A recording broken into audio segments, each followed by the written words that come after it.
ఓం పూర్ణమదః పూర్ణమిదం పూర్ణాత్ పూర్ణముదచ్యతే పూర్ణస్య పూర్ణమాదాయ పూర్ణమేవావశిష్యతే. ఓం శాంతి శాంతి శాంతిః. శంకరం శంకరాచార్యం కేశవం బాదరాయణం సూత్రభాష్యకృతౌ వందే భగవంతౌ పునః పునః. ఈశ్వరో గురురాత్మేతి మూర్తిభేద విభాగినే వ్యోమవద్వ్యాప్తదేహాయ దక్షిణామూర్తయే నమః. సర్వ వేదాంత సిద్ధాంత సార సంగ్రహం. వేదాంతం ఎందుకు అధ్యయనం చేయాలి? మొదటి రోజు చూసాం కదా. ఎవరైనా చెప్పగలరా? నేనే ఆత్మను అని తెలుసుకో. ఆనందం కోసం. ఆనందం కోసం. దుఃఖం తొలగిపోవాలి, ఆనందం పొందాలి. మనమందరం కోరుకునేది ఏంటి? ఆనందం కోరుకుంటున్నాం. ఆ ఆనందం కోసం వేదాంతాన్ని అధ్యయనం చేయాలి. మరి వేదాంతం ఆ ఆనందాన్ని ఏ రకంగా ఇస్తుంది?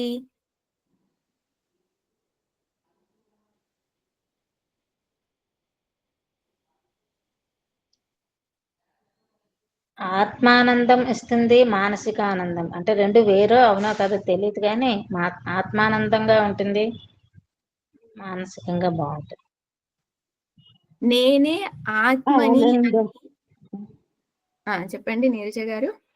నేనే ఆత్మని, ఆత్మే ఆనందం అని తెలుసుకోవడమే దీని యొక్క ముఖ్య ఉద్దేశం. వేదాంతం ఏం చెబుతోంది? నేనే ఆత్మని, ఆత్మ ఆనంద స్వరూపము అని తెలియజేస్తుంది. నాకేం తెలుసు అని అంటే, నేను ఆనంద స్వరూపం అని నాకు తెలియదు.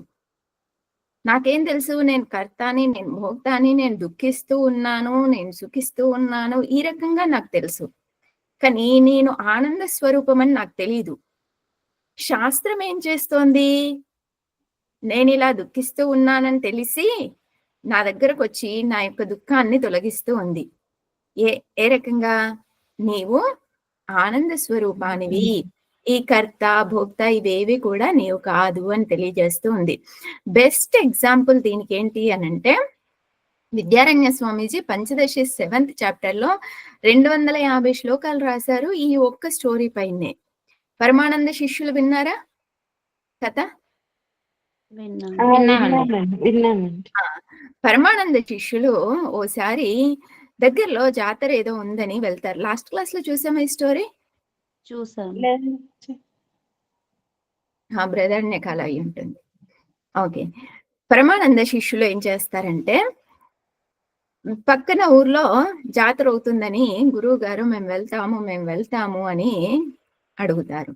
పర్మిషన్ అడుగుతారు గురువు గారిని. గురువు గారికి తెలుసు వీళ్ళు మహా తెలివైనటువంటి వారు, వీళ్ళని ఎక్కడికైనా పంపిస్తే తల మీద అన్ని సమస్యలు వచ్చి కూర్చుంటాయి అని. కాబట్టి గురువు గారు వీళ్ళని ఎక్కడికి పంపించరు. ఇంకా అందరూ కూడా బాగా రిక్వెస్ట్ చేస్తూ ఉన్నారు, గారాబం చేస్తూ ఉన్నారు. సరేలే పక్క ఊరే కదా వెళ్ళేది అని పంపిస్తారు. దారిలో ఒక కాలువ లాంటిది వస్తుంది, దాన్ని దాటుతారు. దాటిన తర్వాత గురువుగారు చెప్పిన మాటలు గుర్తొస్తాయి. మీరు ఎంతమంది వెళ్తున్నారో అంతమంది జాగ్రత్తగా తిరిగి రండి, చూసుకోండి అందరూ ఉన్నారా లేదా అని.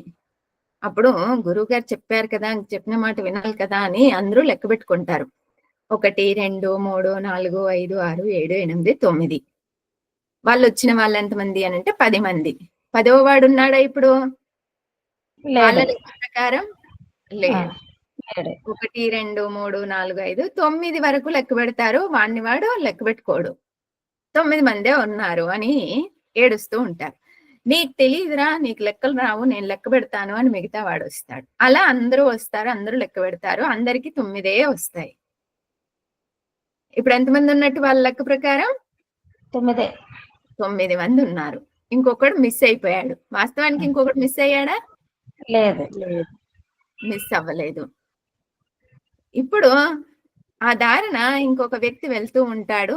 వీళ్ళందరూ కూడా తెల్లబట్టలో ఉన్నారు, బ్రహ్మచారులు. అయ్యో బాధపడుతూ ఉన్నారు, ఏమయ్యిందో, ఏం కోల్పోయినారో అని అడిగితే ఈ పరిస్థితి అంతా కూడా చెబితే, సరే మీరు నిలబడండి, నేను లెక్క పెడతాను అని అంటారు. నిలబడతారు. 1, 2, 3 అందరూ నిలబడతారు. ఎంతమంది వస్తారు ఇప్పుడు లెక్క పెడితే? 10 మంది వస్తారు. 10 మంది వస్తారు. 10వ వాడిని లేని దానిని తీసుకొచ్చారా? లేని వాడిని తీసుకొచ్చారా? లేదు. ఆల్రెడీ 10వ వాడు ఉన్నాడు. కానీ ఏమైంది? నేనే 10వ వాడిని అని తెలియదు. తెలియని విషయాన్ని తెలియజేసినారు. దుఃఖం తొలగిపోయిందా లేదా? తొలగిపోయింది. తెలియక ముందు దుఃఖం అనేటటువంటిది ఉంది. నేనే 10వ వాడిని తెలియనంత వరకు కూడా దుఃఖిస్తూ వచ్చారు. నేనే 10వ వాడిని తెలుసుకునేటప్పటికి దుఃఖం తొలగిపోయింది.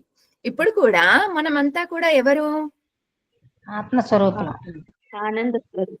ఆనంద స్వరూపులం. ఆత్మస్వరూపులం, ఆనంద స్వరూపులం. మనకు ఆ విషయం తెలియదు. ఇప్పుడు మనకు ఆ విషయం తెలిసింది. ఏమని? ఆత్మస్వరూపులం, ఆనంద స్వరూపులం, నేనే ఆనందము అనేటటువంటి విషయం శాస్త్రం ద్వారా తెలిసినప్పుడు దుఃఖం అనేటటువంటిది తొలగిపోతుంది. శాస్త్ర అధ్యయనం యొక్క ప్రయోజనం ఏంటి అనంటే ఆత్యంతిక దుఃఖ నివృత్తి, పరమానంద ప్రాప్తి. ఇది గుర్తుంచుకోండి. మనం ఎందుకు చదువుతున్నాము, మన ప్రయోజనం ఏంటి, మన లక్ష్యం ఏంటి, ఈ రెండో మనకు తెలియలేదనుకోండి, మనం ఇంకెక్కడో దారిలో మిస్ అయిపోతాం, లూజ్ అయిపోతాము మన దృష్టిని. ఆత్యంతిక దుఃఖ నివృత్తి, పరమానంద ప్రాప్తి అనేటటువంటిది ప్రయోజనం.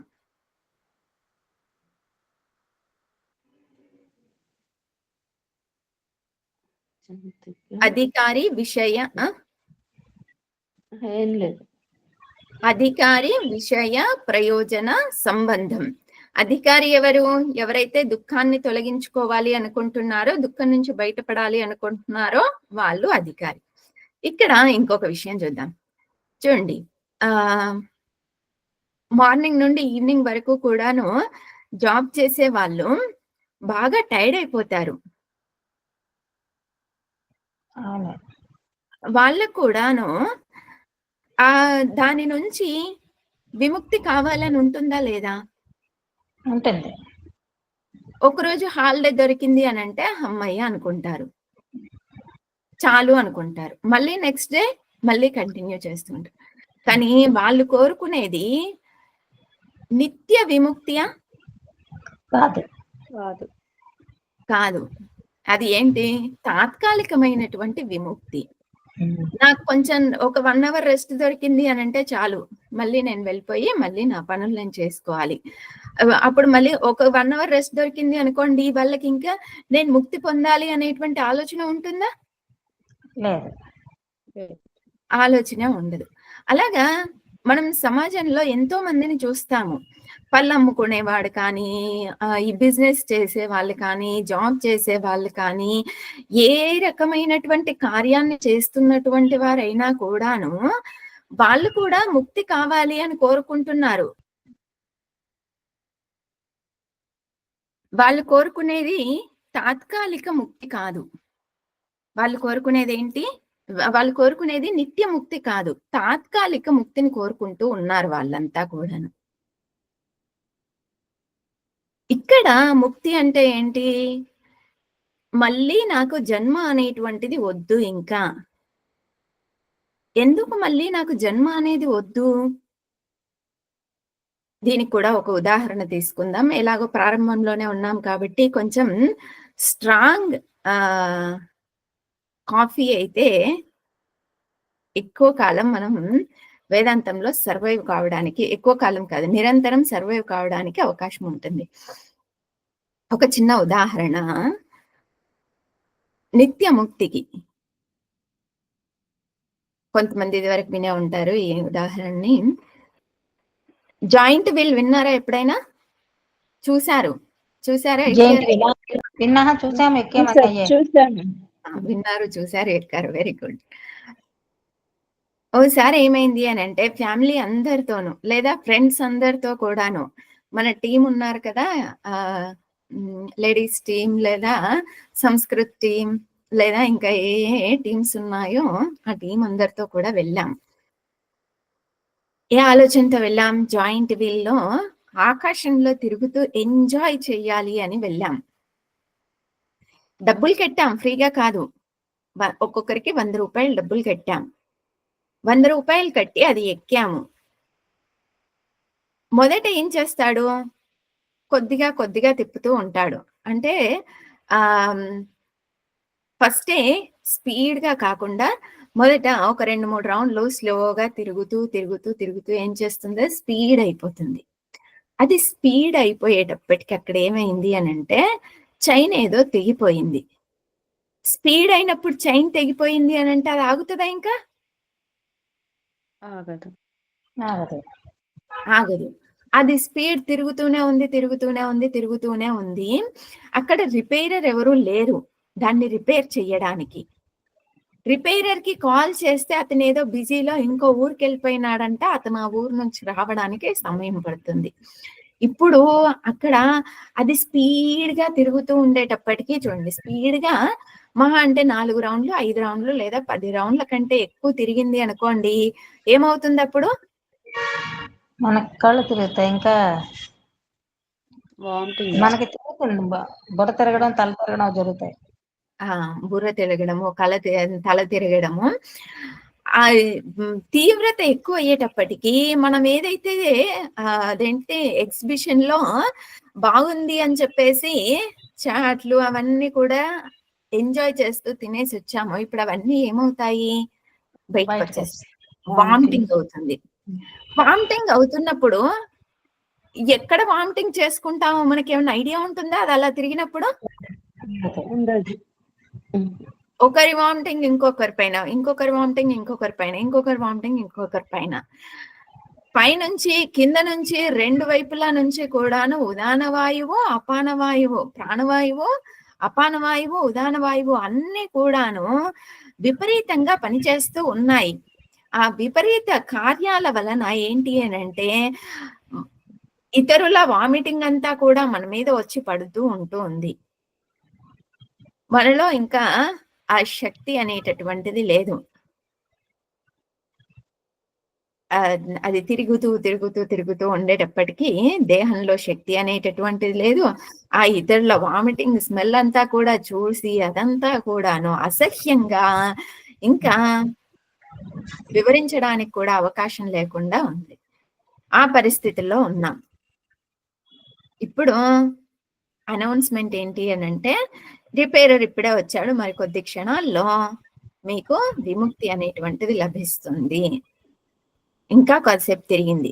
ఉదయం 11 గంటలకెప్పుడో మనం ఎక్కితే అది మధ్యాహ్నం 4 వరకు కూడాను అలాగే కొనసాగుతూ వచ్చింది. ఎలా ఉంటుందప్పుడు పరిస్థితి? విరక్తి వస్తుంది. ఇంకెప్పుడు జీవితంలో మళ్ళీ జైంట్ వీల్ ఎక్కకూడదు అనిపిస్తుంది. అవును కదా! అయితే మన మొత్తం మీద మన అదృష్టం బాగుండో ఏదో బాగుండడం వలన లేదా వాళ్ళంతా కూడా మంచి వ్యక్తులయ్యో మొత్తం మీద చేశారు. రిపేర్ చేశారు. అది ఆగింది. ఆగిన తర్వాత ట్విస్ట్ ఏంటంటే, ట్విస్ట్ అని కాదు, మంచి విషయం. ఆ యజమానులు ఎవరైతే ఉన్నారో వాళ్ళేమంటున్నారంటే, చూడండి మీ నుంచి మేము డబ్బులు తీసుకున్నాం. మిమ్మల్ని ఆనందపరచడానికి తీసుకున్నాము. మిమ్మల్ని ఆనందపరుస్తామని భావించాము. కానీ ఆనందపరచలేకపోయాము. ఇప్పుడు మీకు ఫ్రీ రౌండ్ ఇస్తాము. ప్లీజ్ ఎంజాయ్ చేయండి అని అన్నారనుకోండి. ఒప్పుకోరు. ఇంకా ఎంజాయ్ చేద్దామా? ఎక్స్‌పీరియన్స్ అయింది మాకే నాకు. ఆ! ఎక్స్‌పీరియన్స్ ఇదే అయ్యింది నాకు ఇక్కడ. అవునా? మాకు బెంగుళూరు ఏమంటారు అదే వండర్‌లా లేతే ఏదో అంటుంది కదా! వెళ్తాం కదా! ఆ! ఆ! కొట్టి పడేసారు. ఒక దగ్గర రెండోసారి ఇంకా చాలా చాలా తిరగమన్నారు కానీ మరేం వద్దని దండం పెట్టేసి ఓ మూల పడుకున్నాను నేనైతే. చూడండి ఎంత చక్కగా చెప్పినారో వాళ్ళు. రెండవసారి ఇంకా మళ్ళీ ఎక్కుతామా? వద్దు ఎక్కం. వివేకం ఉన్నటువంటి వాళ్ళైతే మళ్ళీ ఎక్కరు. అలాగే ఇదంతా కూడా ఏంటి అనంటే జీవితం. ఆ జాయింట్ వీల్ ఏంటి అనంటే జీవితం. చూడండి మన జీవితంలో కూడాను ఎన్నో జన్మలు, కొన్ని కోట్ల జన్మలు మనము సుఖ దుఃఖాలను అనుభవిస్తూ వచ్చాము. అనేక అనర్థాలను అనుభవిస్తూ వచ్చాము. మళ్ళీ ఇంకా జన్మ అనేది కావాలా? వద్దు. జన్మ అనేటటువంటిది ఇంకా వద్దు అనుకునేటటువంటి వారు ఇక్కడ అధికారులు.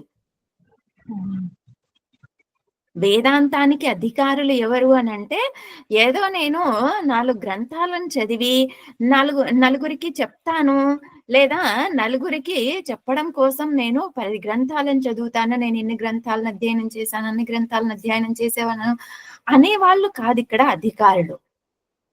అధికారులు ఎవరిక్కడ అనంటే నాకు ఈ జన్మలో మోక్షం అనేటటువంటిది కావాలి, ఇంకొక జన్మ అనేటటువంటిది వద్దు, పునర్జన్మ అనేటటువంటిది వద్దు. పునర్జన్మ ఇది కూడా బృహదారణ్యక క్లాస్ లో చూసామా, ఇక్కడ చూసామా? ఒక జీవుడు పంచాగ్ని విద్య అంటారు. జలంలోకి వెళ్ళి జలం నుండి ఆహారంగా మారి, ఆహారం నుంచి పురుషుడి వీర్యంలోకి వెళ్ళి, పురుషుడి వీర్యం నుంచి స్త్రీలోకి వెళ్ళి, స్త్రీ నుంచి బయటికి వస్తాడు. అలా ఒక జన్మ మనము స్వీకరించాలి అనంటే, ఇదే లాస్ట్ క్లాస్ లో చూసాము, ఒక జన్మని మనం స్వీకరించాలి అనంటే ఎన్ని వేల సంవత్సరాలు పడుతుందో కూడా మనకు తెలియదు. వేల సంవత్సరాలు పడుతుందా, లక్షల సంవత్సరాలు పడుతుందా కూడా తెలియదు. లాస్ట్ క్లాస్ ఇదే విషయంతో ప్రారంభించుకున్నాము. జంతువునాం నరజన్మ దుర్లభం. జంతువునాం నరజన్మ దుర్లభం. త్రయమేవైతత్ మనుష్యత్వం ముముక్షుత్వం మహాపురుష సంశ్రయః దేవానుగ్రహ హేతుకం. భగవంతుడి అనుగ్రహం లేకుండా మనుష్యత్వం అనేటటువంటిది లభించదు. మనుష్యత్వం లభించింది అనంటే మనలో ముముక్షుత్వం అనేటటువంటిది పెంచుకోగలగాలి, అది కలగాలి. ముముక్షుత్వం అనేటటువంటిది కలగాలి. మనం లాస్ట్ క్లాస్ లో చూసాం యజ్ఞ దాన తప, వీటన్ని వేదానువచనం యజ్ఞ దాన తప వీటన్నింటి యొక్క ఫలితం ఏమై ఉండాలి? ముముక్షత్వం. వివిదిష. సంప్రతి అని చెప్పినారు కదా. వివిదిష అనగా వేదాంతం వేదితుం ఇచ్చా. వక్తుం ఇచ్చానా? నో, వేదితుం ఇచ్చా. వక్తుం ఇచ్చానంటే మాట్లాడాలనేటటువంటి కోరిక. వేదితుం ఇచ్చా అనేటటువంటిది తెలుసుకోవాలనేటటువంటి కోరిక. వక్తుం ఇచ్చాలో వచ్ అనేటువంటిది ధాతు లేదా భ్రూ ధాతు. వేదితుం ఇచ్చాలో విద్ ధాతు. విద్ ధాతు సన్ ప్రత్యయ. ఈ కోరిక అనేటువంటిది మనలో ఈ ఒక్కటి మాత్రమే కోరికగా ఉండాలి. చూడండి, మనకు అనేక కోరికలు ఉంటాయి, పెద్ద లిస్ట్ ఉంటుంది. ఎక్కడి నుంచి అనంటే ఉదయం లేవగానే నేను ఈ పని చేయాలి అనేటటువంటిది రాత్రి పడుకునే వరకు కూడాను పెద్ద లిస్ట్ ఉంటుంది, మనం ఏమేం చేయాలి అనేది. దీని పక్కన పెడితే నాకు ఇల్లు కావాలి, ఇంట్లో ఈ వస్తువులు కావాలి, ఇవి కావాలి, నేను ఇది పొందాలి, అది పొందాలి, ఇలా అనేక రకాల కోరికలు ఉంటాయి. చివర్లో ఎక్కడో మోక్షం అనేటటువంటిది ఉంటుంది. కానీ మనం ప్రయత్నం ఎక్కడ చేయాలంటే చూడండి, మనం లాస్ట్ క్లాస్ లో చూసాము, బిఫోర్ లాస్ట్ క్లాస్ లో, ఫస్ట్ క్లాస్ లో వస్తు, వ్యక్తి, పరిస్థితి వీటన్నింటి వలన సుఖం లభిస్తుందా? లేదు. వీటన్నింటి వలన సుఖం లభించడం లేదు. కాబట్టి నా యొక్క మొదటి ప్రాధాన్యం ఏంటి అనంటే సుఖం దేని ద్వారా లభిస్తుంది? నన్ను నేను ఆనంద స్వరూపం అని తెలుసుకున్నప్పుడే సుఖం లభిస్తుంది, నిత్య సుఖం లభిస్తుంది. నేనే ఆనంద స్వరూపం అని తెలుసుకోవడం వలన మాత్రమే నేను సుఖాన్ని పొందుతాను. కాబట్టి నా ప్రయత్నం అనేటటువంటిది వీటన్నింటిలో కాదు, ఎక్కడ ఉండాలి? ఆనంద స్వరూపం తెలుసుకోవడంలో ఉండాలి. ఆనంద స్వరూపం నేనే అని తెలుసుకోవడంలో ఉండాలి. మోక్షమే మొదటిదై ఉండాలి, ప్రాధాన్యత కలిగి ఉండాలి. అది ఉత్తమ అధికారులకు. మనమంతా ఉత్తమ అధికారులమా కాదా? నేను అధికారిని, ఉత్తమ అధికారిని. ఇందులో చెప్తారు, ప్రతి విషయాన్ని కూడా శంకరాచార్యులు ఎలా చెబుతున్నారంటే ఈ గ్రంథంలో సాధన చతుష్టయాన్ని ఒక్కొక్క అంశాన్ని అరటి పండు తొక్క తీసి దాన్ని జ్యూస్ చేసి అందులో స్ట్రా వేసి, మనకు స్ట్రా వేసినా కూడా మనం ఎఫర్ట్ పెట్టాల్సి వస్తుంది కదా తాగడానికి. స్ట్రా నుంచి పీల్చుకోవడం అనే ఎఫర్ట్, అటువంటి ఎఫర్ట్ కూడా, ఆ ప్రయత్నం కూడా లేకుండా అంత స్పష్టంగా వివరిస్తూ ఉన్నారు. దీన్ని తెలుగులోకి ట్రాన్స్లేట్ చేస్తున్నప్పుడు కళ్ళల్లోకి నీళ్ళు వచ్చాయి కొన్ని ప్లేస్లలో. అసలు ఇంత స్పష్టంగా ఎలా ఆలోచన చేయగలుగుతున్నారు? ఇన్నిసార్లు చూస్తూ ఉన్నాం విషయాలని, కానీ ఎప్పుడూ కూడా విషయం యందు ఇటువంటి దోషాలు ఉన్నాయి అనేటువంటి ఆలోచన, ఆ బుద్ధియే కలగలేదు. అటువంటిది ఆచార్యులు ఎలా ఇవన్నిటిని కూడా ఆలోచన చేయగలిగారు అని చాలా చాలా అద్భుతంగా ఉన్నాయి ఒక్కొక్క శ్లోకం. మీరే ఎంజాయ్ చేస్తారు. అలాగే లాస్ట్ క్లాస్ లో దేంతో ముగించాము? మంగళాచరణం. మంగళాచరణం ప్రయోజనాలు ఎన్ని? 3. ఏమేంటివి? ఎటువంటి ప్రతిబంధాలు లేకుండా గ్రంథం పూర్తవ్వాలి, సరైన సాధకుడికి చేరాలి, చేరినాక సాధకుడు ప్రయోజనం పొందాలి. ఈ 3 ప్రయోజనాలు మంగళాచరణం వలన. ఇక్కడనే కాదు, ఏ గ్రంథమైనా సరే, వేదాంత గ్రంథమే కాదు, ఇంకా ఏ గ్రంథమైనా కూడాను ఇవే ప్రయోజనాలు మంగళాచరణం వలన ఉంటాయి. అలాగే మంగళాచరణం అనేటువంటిది ఎన్ని రకాలు?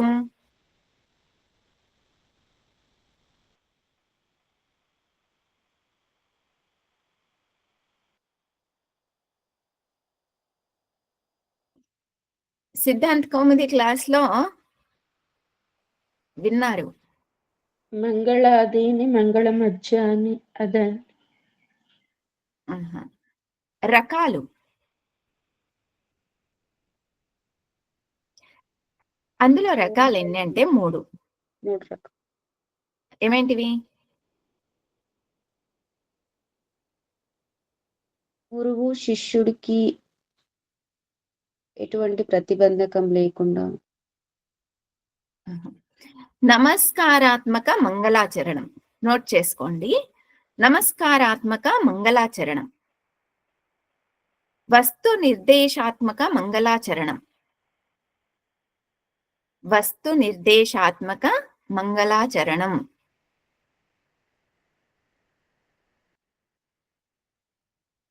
ఆశీర్వాదాత్మక మంగళాచరణం. ఆశీర్వాదాత్మక మంగళాచరణం. ఏమేంటివి? నమస్కారాత్మక మంగళాచరణం, వస్తు నిర్దేశాత్మక మంగళాచరణం, ఆశీర్వాదాత్మక మంగళాచరణం. పద్మావతి గారు. అమ్మా, నమస్కారాత్మక మంగళాచరణం, వస్తు నిర్దేశాత్మక మంగళాచరణం, ఆశీర్వాదాత్మక మంగళాచరణం. ఇవి ఎప్పుడు కూడా గుర్తుంచుకోవాలి. ప్రతి గ్రంథానికి కూడాను మంగళాచరణం చేస్తున్నాము అని అంటే ఈ 3 ఏదో ఒక రకమైన మంగళాచరణం అనేటువంటిది ఉంటుంది. నమస్కారాత్మక మంగళాచరణం. నమస్కారం అనేటటువంటిది చేస్తూ అంటే ఆ శ్లోకంలో అర్థం ఏంటి అనంటే, నేను నమస్కారం చేస్తున్నాను అనే రకమైన అర్థం ఏదైతే ఉందో అది నమస్కారాత్మక మంగళాచరణం అంటారు. అయితే గురువుకు నమస్కారం చేస్తూ ఉన్నటువంటి మంగళాచరణము, లేదా భగవంతుడికి నమస్కారం చేస్తూ ఉన్నాము, శాస్త్రానికి నమస్కారం చేస్తూ ఉన్నాము, ఆత్మకి నమస్కారం చేస్తూ ఉన్నాము, దేనికైనా కూడాను నమస్కారం చేస్తూ ఉన్నటువంటి దానిని నమస్కారాత్మక మంగళాచరణం అంటారు. ఇదే ఒక రకమైన మంగళాచరణం. రెండవది ఏంటంటే ఆ మ్, సిద్ధాంత్ కౌముదిలో ముగ్గురు ఆచార్యులకి కూడా నమస్కారం చేస్తూ ఉన్నటువంటిది జనరల్ గా కూడాను మిగతా వాళ్ళకి కూడా తెలిసినటువంటి విషయమే సంస్కృత్ క్లాస్ లో. ఆ ముగ్గురు ఆచార్యులకి కూడా నమస్కారం చేస్తున్నటువంటి శ్లోకం ఏంటి? నమః పాణిని కాత్యాయని పతంజలిభ్యః శబ్ద విద్యా సంప్రదాయ కర్తృభ్యః వంశ ఋషిభ్యః పరమ ఋషిభ్యః నమో మహద్భ్యో గురుభ్యో నమః. ఇంకో శ్లోకం ఏంటి ఎవరికైనా తెలుసా? వాక్యకారం వరరుచిం హా, భాష్యకారం పతంజలిం పాణినిం సూత్రకారం చ ప్రణతోస్మి మునిత్రయం. ప్రణతః అస్మి మునిత్రయం. ముగ్గురికి కూడాను నమస్కారం చేస్తూ ఉన్నాం. ఫస్ట్ శ్లోకంలో ఏంటి? సంప్రదాయ కర్తృభ్య. అదే శ్లోకం ఇక్కడ కూడా వస్తుంది. అంటే అది బృహదారణ్యక ఉపనిషత్ భాష్యాలో భాష్యకారు రాసినటువంటి దానిని అక్కడ కూడా కాపీ చేసినారు, అది కొద్దిగా చేంజ్ చేసినారు. అది ఇక్కడ వచ్చినప్పుడు చూద్దాం. ఇది నమస్కారాత్మక మంగళాచరణం అంటాము. అలాగే వస్తు నిర్దేశాత్మక మంగళాచరణం. వస్తు నిర్దేశాత్మక మంగళాచరణం ఏంటి అని అంటే, మంగళాచరణంలోనే వస్తువుని నిర్దేశిస్తూ ఉన్నారు. వస్తువు ఏంటి ఇక్కడ అని అంటే ఆత్మ. ఆత్మని నిర్దేశిస్తూ ఉన్నటువంటి మంగళాచరణం ఏదైతే ఉందో అది వస్తు నిర్దేశాత్మక మంగళాచరణం. ఇందులో టీకాకార రాసినటువంటి మంగళాచరణం కాకుండా భాష్యకార రాసినటువంటి మంగళాచరణం చూసినట్లయితే గనుక సెకండ్ మంగళాచరణం ఏదైతే ఉందో అది వస్తు నిర్దేశాత్మక మంగళాచరణం. వస్తువుని తెలియజేస్తుంది, అంటే ఆత్మతత్వాన్ని తెలియజేస్తూ ఉంది. తరువాతది ఆశీర్వాదాత్మక మంగళాచరణం. ఇందులో ఏంటి అని అంటే నమస్కారానికి బదులుగా ఆశీర్వదిస్తూ ఉన్నారు.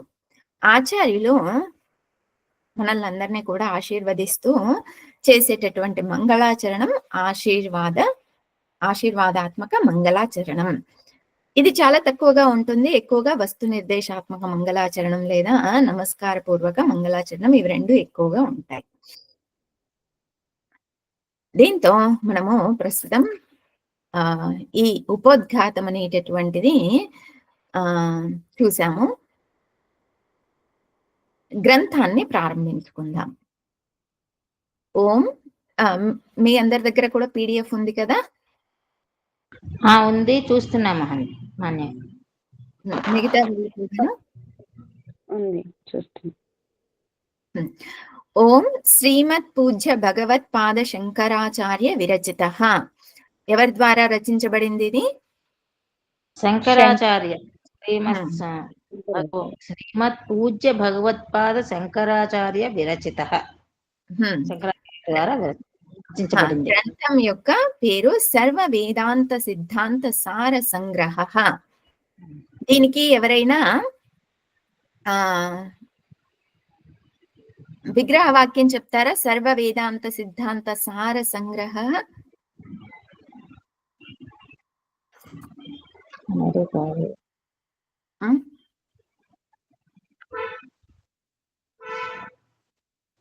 ఐడియా ఉంది కదా? వేదాంత సిద్ధాంత సార సంగ్రహ అవుతుందా?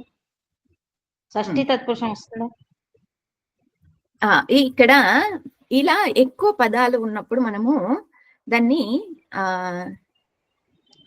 చిన్న చిన్నగా స్ప్లిట్ చేస్తూ అర్థం చేసుకోవాలి. సర్వ వేదాంత అని ఉంది కదా, సర్వ వేదాంత అన్నప్పుడు బహువచనంలో వస్తుందా, ఏకవచనంలోనా, ద్వివచనంలోనా? సర్వ వేదాంత అన్నది బహువచనం కదా. సర్వం అంటే ఏకవచనమే అనిపిస్తున్నది, కానీ సర్వం అంటే అన్ని కాబట్టి బహువచనమే.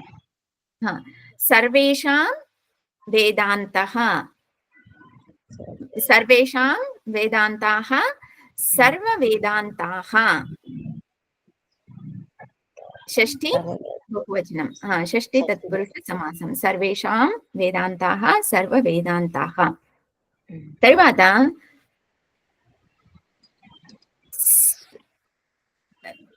దీన్ని కూడా మళ్ళీ షష్ఠిలోకి తీసుకోవాలి. సర్వవేదాంతానాం ఉమ్. ఏతేషాం సర్వవేదాంతానాం సిద్ధాంతః సర్వవేదాంత సిద్ధాంతః తస్య సారః సంగ్రహః సర్వవేదాంత సిద్ధాంత సార సంగ్రహః. ఇది సమాస విగ్రహం. షార్ట్ గా చెప్తాను చూడండి. సర్వేషాం వేదాంతానాం సిద్ధాంతః తస్య సారః సంగ్రహః సర్వ వేదాంత సిద్ధాంత సార సంగ్రహః. ఇది అంటే అన్ని వేదాంతాల యొక్క సిద్ధాంతాల యొక్క సారం ఏదైతే ఉందో అది సంగ్రహం. సంగ్రహం అని అంటే గ్రహించడం, జ్ఞానం అని. సమ్యక్ గ్రహణం, గ్రహణం అనగా జ్ఞానం అని. అన్ని వేదాంతాల యొక్క సిద్ధాంతం ఏదైతే ఉందో అన్ని వేదాంతాలు అనగా వేదాంతము అనగా బ్రహ్మసూత్ర, భగవద్గీత, ఉపనిషత్, బ్రహ్మసూత్ర ఈ మూడింటిని కలిపి వేదాంతము అని అంటారు. కాబట్టి ఉపనిషత్తులు, భగవద్గీత, బ్రహ్మసూత్ర వీటన్నింటి యొక్క సిద్ధాంతాలు ఏవైతే ఉన్నాయో, సిద్ధాంతం ఇక్కడ ఏంటి? అద్వైత సిద్ధాంతం. ఆ అద్వైత సిద్ధాంతం యొక్క సారం ఏదైతే ఉందో దాని యొక్క జ్ఞానమే ఈ సర్వ వేదాంత సిద్ధాంత సార సంగ్రహం. భగవాన్ భాష్యకారు చూడండి ఎంత అద్భుతంగా ఉంది. పేరు కూడాను, గ్రంథం యొక్క పేరు కూడా సర్వ వేదాంత సిద్ధాంత సార సంగ్రహం. ఇది గ్రంథం యొక్క పేరు. అంటే మనము భగవద్గీత, బ్రహ్మసూత్ర, ఉపనిషత్తులు ఇవన్నీ చదవకపోయినా పర్వాలేదు. ఈ ఒక్క గ్రంథం అధ్యయనం చేస్తే చాలు నేనే ఆత్మని, నేనే ఆనంద స్వరూపాన్ని అని మనం అర్థం చేసుకోగలుగుతాం. శంకర ప్రసాదిని టీకా సహిత. శంకర ప్రసాదిని టీకా. టీకా పేరేంటి? శంకర ప్రసాదిని. టీకా. టీకా అంటే ఏంటి? అవన్నీ కూడా డెఫినేషన్స్ టీకాకార తెలియజేస్తూ ఉన్నారు, అక్కడ చూద్దాం. సమ్యక్ గ్రహణం సంగ్రహణం కదా మాన్య? సమ్యక్ గ్రహణం సంగ్రహణం. సంగ్రహ ఇక్కడ పుల్లింగంలో ఉంది కాబట్టి సమ్యక్ గ్రహ సంగ్రహ. సరైనటువంటి జ్ఞానం. గ్రహం అనగా ఇక్కడ జ్ఞానం. జనరల్ గా గ్రహం అంటే ఏంటి? గ్రహించడం, తీసుకోవడం అనేటువంటి అర్థంలో వస్తుంది, లౌకిక అర్థం. కానీ ఇక్కడ అర్థం ఏంటి అని అంటే గ్రహ అనగా జ్ఞానం అని, సంగ్రహ అనగా సమ్యక్ గ్రహ. బాగా అంటే ఉత్కృష్టమైన జ్ఞానం.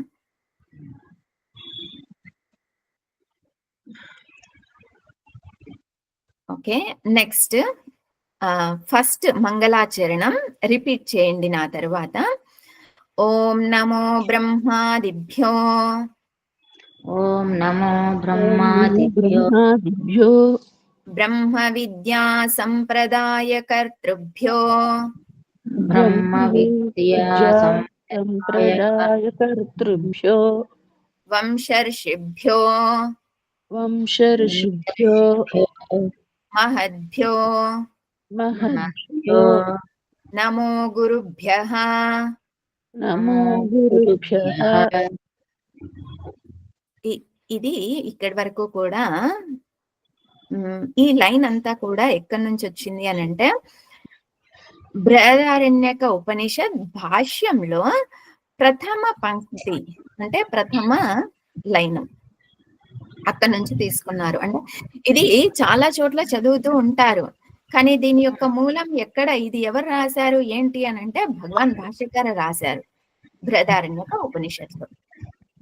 ఎవరు మాన్య? శంకరాచార్యులు రాశారు. భాష్యకార అనగా శంకరాచార్యులు. ఓం నమో బ్రహ్మాదిభ్యో. ఓం నమో బ్రహ్మాదిభ్యో. బ్రహ్మ విద్యా సంప్రదాయ కర్తృభ్యో.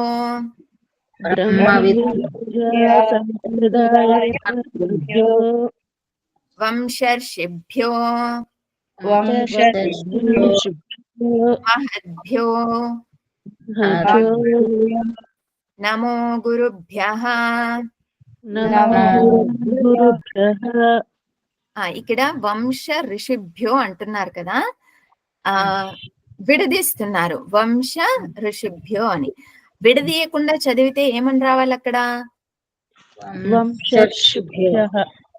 వంశర్షిభ్యో వంశర్షిభ్యో వంశర్షిభ్యో వంశర్షిభ్యో. ఓకే, కలిసి చదువు. ఓం నమో బ్రహ్మాదిభ్యో బ్రహ్మ విద్యా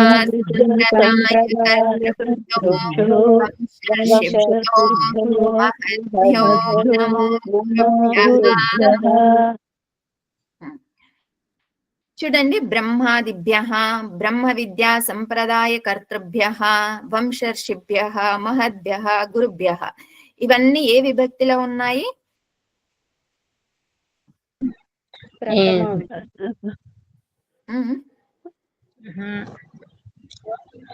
నమ కదా, చతుర్థి భక్తి బహువచనం. చతుర్థి బహువచనంలో ఉన్నాయి ఇవన్నీ కూడాను. ఎందుకు చతుర్థి బహువచనంలో ఉన్నాయి? నమః ఉంది కదా, నమః ఉంది కాబట్టి. సూత్రం ఏంటి? సూత్రం ఐడియా ఉందా? తక్కువ. నమ స్వస్తి స్వాహ స్వధా అలం వషడ్ యోగాచ్చ. ఈ సూత్రం ప్రకారం నమః ఎప్పుడైతే వస్తుందో అప్పుడు కారకం అనేటటువంటిది చతుర్థి విభక్తిలో ఉంటుంది.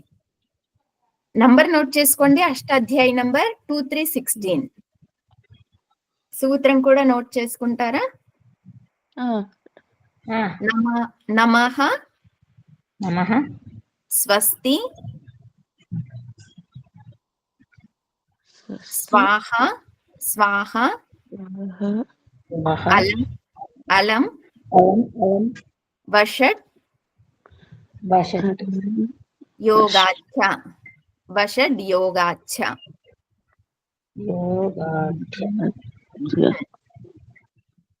ఈ సూత్రం ప్రకారం అక్కడ నమః వచ్చినప్పుడు అన్ని కూడా కారకాలన్నీ కూడా చతుర్థి విభక్తిలో ఉంటాయి.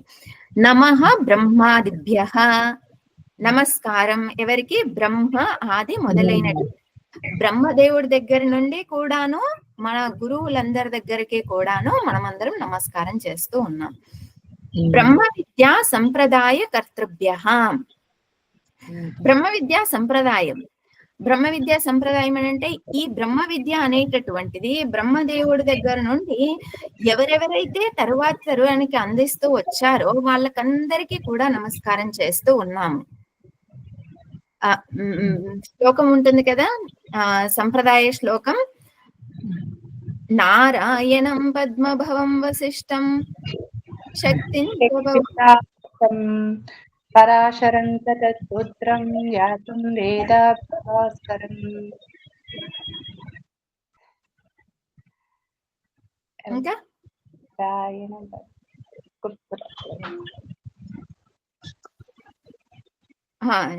తర్వాత శ్లోకం ఏంటి? శంకరాచార్య, తర్వాత వార్తికకార, తర్వాత తోటకాచార్య, హస్తామలకాచార్య. నారాయణుడి దగ్గర నుండి ఈ విద్య అంతా కూడా ఎవరెవరి ఈ పరంపర ఏదైతే ఉందో ఆ పరంపరకంతటికి కూడాను మనము నమస్కారం చేస్తున్నాం. సంప్రదాయ కర్తృభ్యః. దీని పదాన్ని వివరంగా తర్వాత క్లాస్ లో చూద్దాం. సంప్రదాయాన్ని అంటే ఒకరి నుంచి ఇంకొకరికి సంప్రదాయంగా ఇస్తూ ఉన్నటువంటి విద్య, అలాగే తీసుకున్నటువంటి వారికిను ఇస్తూ ఉన్నటువంటి వారికి ఇద్దరికి కూడాను నమస్కారం చేస్తూ ఉన్నాము. సంప్రదాయం అనేటటువంటి శబ్దంని మనము సమాసం ఉపయోగించి తీసుకునేటటువంటి వారినిగా అర్థం చేసుకోవచ్చు, సంప్రదాయాన్ని ఇస్తున్నటువంటి వారిగా కూడా అర్థం చేసుకోవచ్చు. అది తర్వాత క్లాస్ లో చూద్దాం. వంశ ఋషిభ్యః. వంశ ఋషిభ్యః అంటే మనమంతా కూడా ముని ఋషుల యొక్క వంశానికి సంబంధించినటువంటి వారిని. వాళ్ళ వంశానికి అంతటికీ కూడాను, ఋషులందరికీ కూడాను నమస్కారం చేస్తూ ఉన్నాము. మహద్భ్యః, మహద్భ్యః అనేటటువంటిది ఋషులకి విశేషణం. నమో గురుభ్యః, గురువులందరికీ కూడా నమస్కారం చేస్తూ ఉన్నాము. తర్వాత లైన్ తర్వాత చూద్దాం. ఓం పూర్ణమదః పూర్ణమిదం పూర్ణాత్ పూర్ణముదచ్యతే పూర్ణస్య పూర్ణమాదాయ పూర్ణమేవావశిష్యతే. ఓం శాంతి శాంతి శాంతి. హరి ఓం శ్రీ గురుభ్యో నమః. హరి ఓం.